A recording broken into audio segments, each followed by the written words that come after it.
Well, obviously, it goes without saying that that was just a terribly disappointing loss. I feel especially bad for our seniors who, you know, hadn't beat that team. And there's really not much more to say than that. You know, we struggled to get off the field on defense, and we struggled to sustain anything on offense. And that's a really good football team, and we've got to figure a way to close the gap.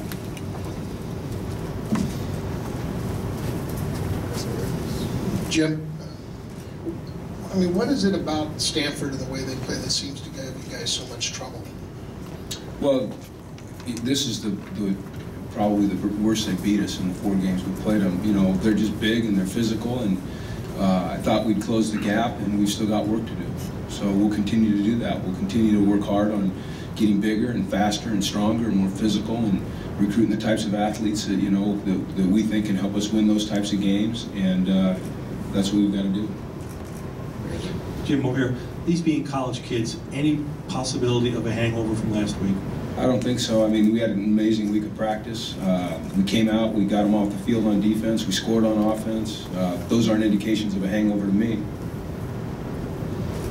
Jim, what is it that makes up that gap that you're talking about, especially in these, especially big games, you know, against Stanford or Oregon? Well, we've got to get, first of all, you know, as you guys know, we are an extremely young football team. Extremely, and we have 6, you know, I don't know how many seniors are out there for senior day, but there were 6 scholarship seniors out there today. So we are very young, and so we are still developing, and we will get there.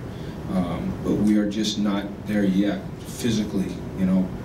And they've been doing what they've been doing longer than we've been doing what we've been doing. They've been recruiting the types of athletes that fit their profile longer than we've been recruiting the types of athletes that fit our profile. And these aren't excuses, these are just facts. So we've got to continue to do what we're doing because we're making headway. It doesn't reflect in the score today, but I'm talking about as a football team. We are getting better as a football team. We're becoming more like what I want us to be, which is a physical team, but we're not there yet. And so we've just got to continue to work at getting the types of players and coaching them the way they're supposed to be coached and being demanding and closing the gap. What did you think were the biggest issues in creating pressure on Hogan? Well, we missed him too many times. Not enough third and longs, you know.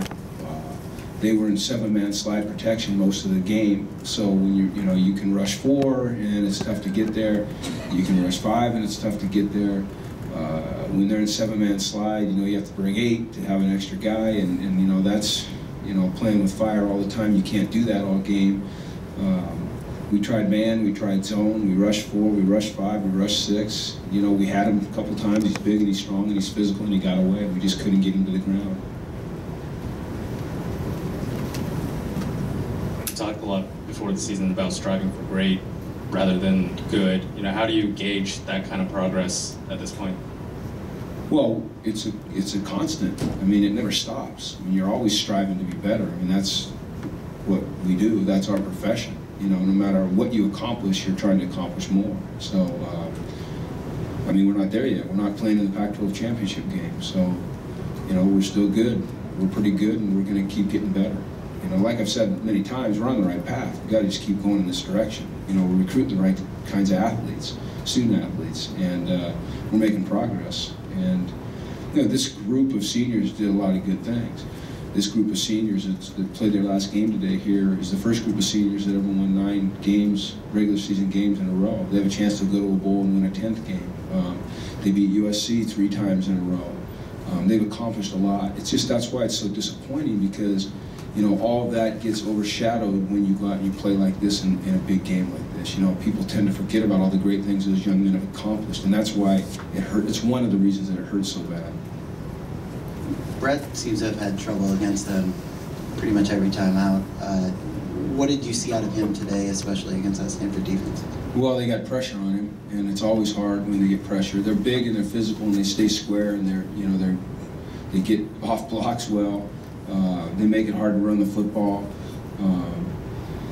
and so, you know, the pressure affected him. And then in the end, he was fighting through the finger injury, you know, and he just couldn't throw the ball anymore. All right, thanks, guys. Thanks.